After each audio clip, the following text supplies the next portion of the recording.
Bonjour et bienvenue sur cette chaîne, la formation R continue avec l'étude des fonctions très importantes contenues dans R. Cette vidéo est très importante à comprendre parce qu'elle constitue une base essentielle pour les vidéos à venir. On verra également comment sauvegarder son fichier script. En effet, dès qu'on enregistre son code script, on peut revenir travailler sur ce même fichier pour ajouter d'autres commandes. Nous allons voir ainsi les fonctions. Alors ici, on lance le logiciel R et puis on vient ici, on va créer notre nouveau fichier. Comme on a vu la dernière fois dans les vidéos passées, il y a des bases de données qui existent déjà sur R, notamment la base Freeney. On va écrire donc un objet, on va créer un objet qu'on a appelé base et puis on peut carrément écrire base égale Freeney. Mais généralement avec le logiciel R, on préfère utiliser le signe inférieur moins au lieu de égal.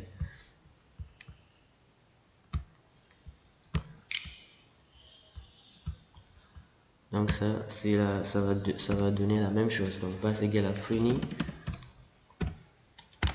Pour voir la structure de cette base de données, on va taper la commande str. str, on met le nom de la base de données, str base. Et puis pour voir le tableau de la base de données, on peut taper la commande view pour voir cette base de données. Après avoir terminé, on fait CTRL A, CTRL C.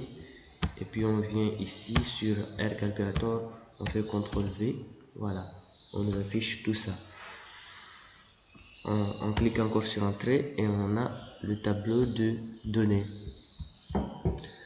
Alors, comme on a dit, on va voir les fonctions. La première fonction ici que nous allons voir, c'est la fonction maximum. La fonction max qui donne le maximum d'une colonne.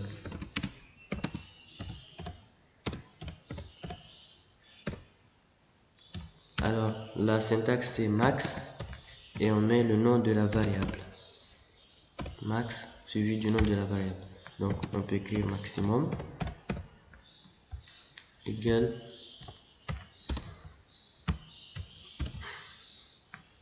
la commande max et puis nom de la variable. Sur ce, nous allons écrire d'abord le nom de la base de données et on regarde la variable ici. Bon, par exemple, on veut le maximum de cette variable place.index. On sélectionne ça avec le dollar aussi. CTRL C, on vient ici, CTRL V. Voilà. Il va nous donner le maximum de cette colonne. Et on clique sur maximum. Voilà, on va exécuter ce code. CTRL C, on vient ici, CTRL V. Voilà, il nous affiche que le maximum de cette colonne,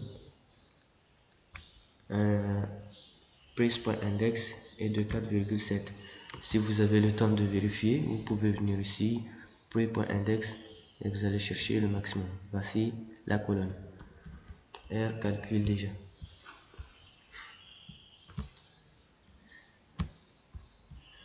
Ok, ensuite, de la même façon, il existe aussi la fonction minimum. On peut écrire, c'est la même syntaxe, minimum, pour voir le minimum. Mais ça change, au lieu de max, on met min. La commande c'est min, et on met le nom de la variable. On va choisir la même variable pour trouver le minimum de cette variable. Et comme R est sensible à la casse, on recopie ce même objet. On vient ici, on colle pour que R exécute cela. Et voilà, on va vérifier si ça va donner. Et voilà, on nous donne le minimum de cette colonne, c'est de 4,27, etc. De la même façon, nous pouvons aussi utiliser une autre fonction, une fonction qu'on appelle variance, qui va donner la variance d'une colonne. On met ce dièse pour insérer le commentaire. Le commentaire n'influence pas le code, voilà. Il sert à éclaircir le code. pour vous montrer ce que nous allons faire ici. Donc, la variance. La variance d'une variable se réalise avec la syntaxe suivante, var, et on met le nom de la variance, le nom de la variable. Voilà. Donc, variance égale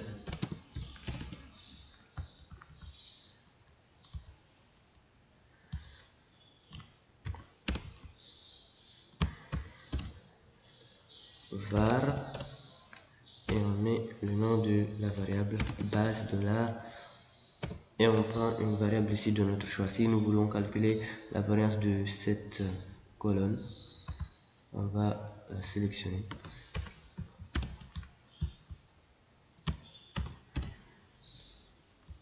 Mais attention, il faut sélectionner tout parce qu'elle est sensible à la casse. C'est tout ça.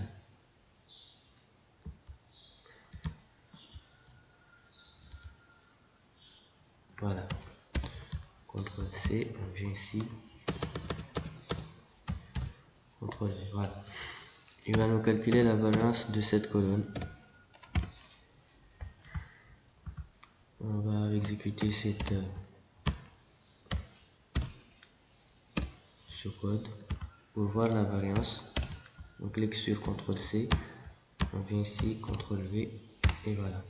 Il nous calcule la variance voilà, il nous calcule la variance de cette colonne. La variance de income.level.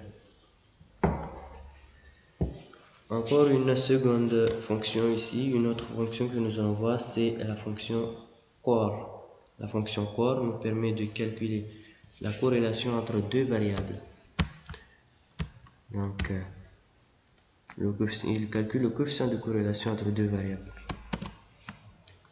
Voilà. Corrélation.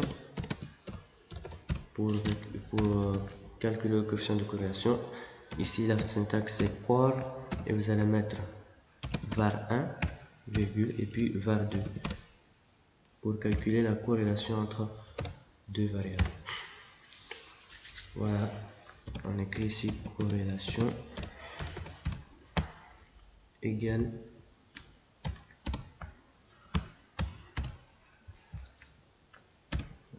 la syntaxe c'est core, et puis nous allons prendre la première variable, ça c'est la base $. Si on veut calculer par exemple la corrélation, le coefficient de corrélation entre cette variable lag.quarterly revenue et price.index, il suffit de sélectionner la première variable. Voilà, c'est la première. On efface le deuxième $. Et puis, on met également la deuxième variable pour calculer le coefficient de corrélation, puisque on met en relation deux variables. On va prendre celui-ci. On avait dit on prend revenu et price. Voilà. Vous pouvez choisir les variables de votre choix. C'est pas un souci.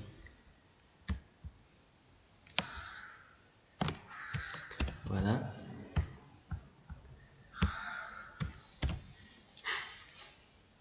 Et puis vous fermez la parenthèse et vous allez écrire votre même objet ici. Voilà. Et il doit nous calculer la corrélation qui existe entre ces deux variables, le coefficient de corrélation des deux variables. Attention, elle est sensible à la casse. Ici, on avait oublié d'écrire base pour faire la liaison entre la base et cette colonne. Voilà. Et on fait CTRL C. Et puis on vient ici, CTRL V. Et voilà. Il nous affiche le coefficient de corrélation entre ces deux variables. Et à vous d'interpréter. On voit que le coefficient de corrélation entre ces deux variables est de moins 0,98, 94, etc. Alors, vous pouvez aussi utiliser une fonction qu'on appelle range. Maintenant, nous allons voir qu'est-ce que cette fonction nous donne. On prend range et puis on choisit une colonne de notre choix. La fonction range. Range et à l'intérieur on met le nom de la variable. C'est la syntaxe. Range, le nom de la variable. Voilà, on va écrire un nom par exemple rangé. C'est le nom de notre objet. Et puis on met range base $. On choisit une variable de notre choix. Market.potentiel. On prend cette colonne. On efface ce deuxième $. On ferme la parenthèse et on réécrit cet objet. On le colle ici et puis on va exécuter cette partie. Voilà. Et voilà, qu'est-ce qu'il nous fait? Voilà, en fait, cette fonction range permet de classer le minimum et le maximum. À gauche, nous avons le minimum de cette colonne et à droite, on a le maximum de la colonne de cette base de données, de cette colonne market.potentiel. Il nous affiche à la fois la valeur minimale et la valeur maximale. Il y a une commande aussi très importante si vous voulez voir les statistiques de l'ensemble de cette base de données.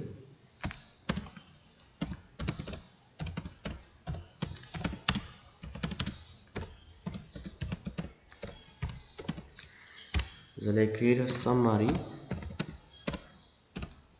et vous allez mettre le nom de la base de données, summary base, et vous allez exécuter. CTRL-C, CTRL-V, voilà, et on affiche les statistiques de toute cette base de données, les statistiques descriptives. Ici, vous avez médiane, vous avez le minimum, vous avez le maximum, vous avez toutes les statistiques de chaque variable. Les variables qui sont ici, comme .level, plus .index, lag, quarterly, .revenu, y, etc. Et ce qui est important ici, c'est d'enregistrer ce code script parce que c'est à l'aide de ce code que nous allons continuer à utiliser pour visualiser les vidéos à venir.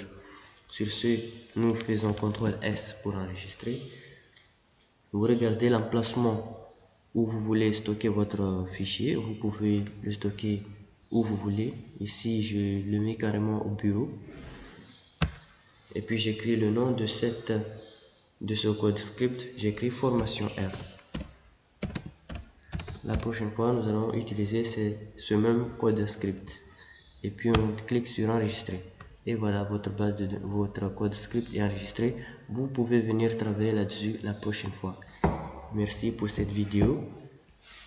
Si vous trouvez que c'est incompréhensible, vous pouvez retourner depuis le cours numéro 1 que nous avons vu dans les vidéos passées. Merci d'avoir suivi cette vidéo. Abonnez-vous pour suivre les prochaines vidéos. Merci.